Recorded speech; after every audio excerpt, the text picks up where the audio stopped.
নমস্কার বন্ধুরা, পশ্চিমবঙ্গে আবারও একটি নতুন আশাকর্মী নির্বাচনের বিজ্ঞপ্তি প্রকাশ হয়েছে, যেটি জলপাইগুড়ি জেলার অন্তর্গত বিভিন্ন ব্লকের জন্যে আশাকর্মী নিয়োগ করা হবে।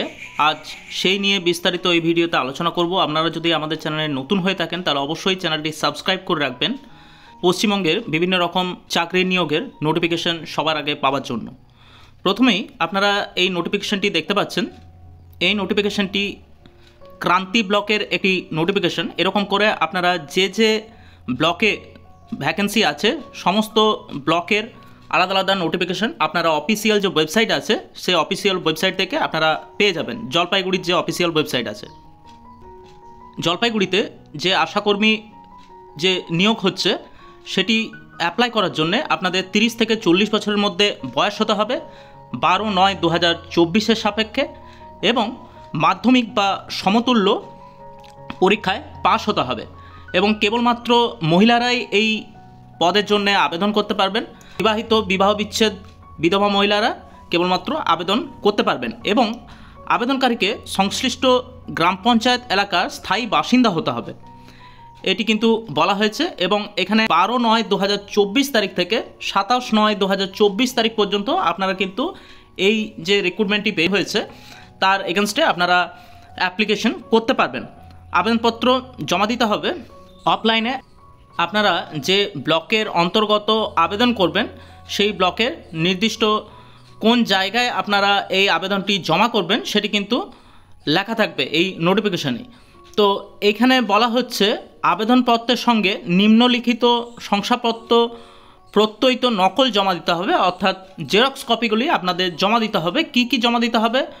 ভোটার কার্ড জমা দিতে হবে, রেশন কার্ড, আধার কার্ড, অ্যাডমিট কার্ড, মাধ্যমিকের মার্কশিট, এবং আপনাদের যদি অন্যান্য শিক্ষাগত যোগ্যতার প্রমাণপত্র থাকে তাহলে কিন্তু সেটি জমা দিতে হবে। এবং আপনারা যদি কোনো কাস্ট থেকে বিলং করেন তাহলে আপনাদের কাস্ট সার্টিফিকেট যেটি বলা হয়, অর্থাৎ জাতিগত শংসাপত্র, সেটিও কিন্তু জমা করতে হবে আপনাদের যে অ্যাপ্লিকেশন সেই অ্যাপ্লিকেশনটির সাথে।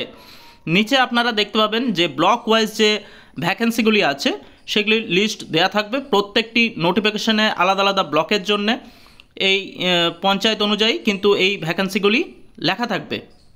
এরপর নিচে আপনারা দেখবেন প্রত্যেকটি নোটিফিকেশনের সাথে আপনাদের একটি আবেদনপত্রের ফরম্যাট দেওয়া থাকবে। কিভাবে আপনারা এই আবেদনপত্র ফিল আপ করবেন সেটি এখানে দেখাবো।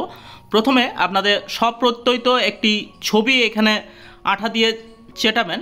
তারপর নিম্নলিখিত যে বিজ্ঞপ্তির নাম্বার, তারিখ সেটি দেবেন, আবেদনকারীর নাম দেবেন, স্বামীর নাম, পিতার নাম, ঠিকানা, বসবাসকারী গ্রাম পঞ্চায়েতের নাম, ব্লকের নাম, মাধ্যমিক পরীক্ষায় মোট কত নম্বর পেয়েছেন সেটি, সর্বোচ্চ শিক্ষাগত যোগ্যতা আপনাদের কি আছে তা দিতে হবে, এবং আপনাদের বৈবাহিক যে স্থিতি অর্থাৎ বিবাহিত, বিবাহ বিচ্ছেদ, বিধবা যেটি হবে আপনাদের সেটির উপর টিক করবেন এবং পাশেও লিখবেন, এবং জন্ম তারিখ দিতে হবে। আপনারা যদি তপশিলি উপজাতি জাতি হয়ে থাকেন তাহলে সেটি কিন্তু এখানে লিখতে হবে, এবং যে উপস্বাস্থ্যর জন্যে আপনারা আবেদন করছেন সেই উপস্বাস্থ্যর আপনাদের নাম এখানে দিতে হবে। তারপর মোবাইল নাম্বার দেবেন এবং সবশেষে আবেদনকারীর একটি পূর্ণ স্বাক্ষর আপনারা এই নিচে যে জায়গাটি আছে সেখানে কিন্তু করবেন। এবং এখানে আবারও বলে দেওয়া আছে যে ফরম্যাটটি আপনারা পাবেন সেই ফরম্যাটটিতে দেওয়া আছে কি কি আপনাদের এই আবেদনপত্রের সঙ্গে জমা দিতে হবে। আরেকবার বলে দিই, ভোটার কার্ড দিতে হবে, রেশন কার্ড দিতে হবে, আধার কার্ড, মাধ্যমিকের সার্টিফিকেট, মাধ্যমিকের মার্কশিট, অন্যান্য শিক্ষাগত যোগ্যতা যদি থাকে কারো কাজ তাহলে এটা কিন্তু আবশ্যিক নয়, এবং বয়সের প্রমাণপত্র হিসেবে আপনাদের মাধ্যমিকের অ্যাডমিট কার্ড দিতে হবে। যদি কেউ জাতিগত শংসাপত্র থাকে তাহলে সেটি দিতে হবে। বিবাহের যে নীতি সেই অনুসারে আপনাদের যদি বিবাহ হয়ে থাকে তাহলে ম্যারেজ রেজিস্ট্রি সার্টিফিকেট দিতে হবে। এইসবগুলি আপনাদের জমা করতে হবে।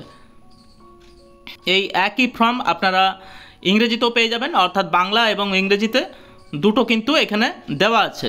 এরপর বলে রাখি, আপনারা যখন এই ফরম্যাটটি যখন ফিল আপ করবেন, অর্থাৎ আবেদনপত্রটি যখন ফিল আপ করবেন তখন অবশ্যই আলাদা করে একটি জেরক্স করে রাখবেন, কারণ কোনো ভুল হলে সেটি যেন ওভার রাইটিং বা কোনো কাটা না থাকে এটি কিন্তু আপনারা লক্ষ্য করবেন। অনেক সময় এই কারণের জন্য আপনাদের ফর্ম কিন্তু ক্যান্সেল হয়, তাই আপনারা একটি এক্সট্রা জেরক্স করে রাখবেন। যদি কোনো ফর্ম ফিল আপ করার সময় যদি কোনো ভুল হয়ে থাকে তাহলে কিন্তু সেটি বাদ দিয়ে আবার নতুন করে ফিল আপ করবেন।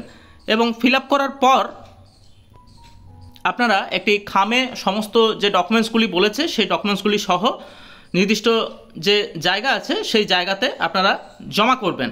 এবং এইখানে আপনাদের বলে দেওয়া আছে যে বিশদে জানতে বিডিও অফিস অথবা ব্লক প্রাথমিক স্বাস্থ্যকেন্দ্রে যোগাযোগ করতে পারেন আপনাদের যদি কোনো প্রশ্ন থেকে থাকে। এরপর আমরা দেখাবো আপনারা এই নোটিফিকেশনটি কোথা থেকে পাবেন।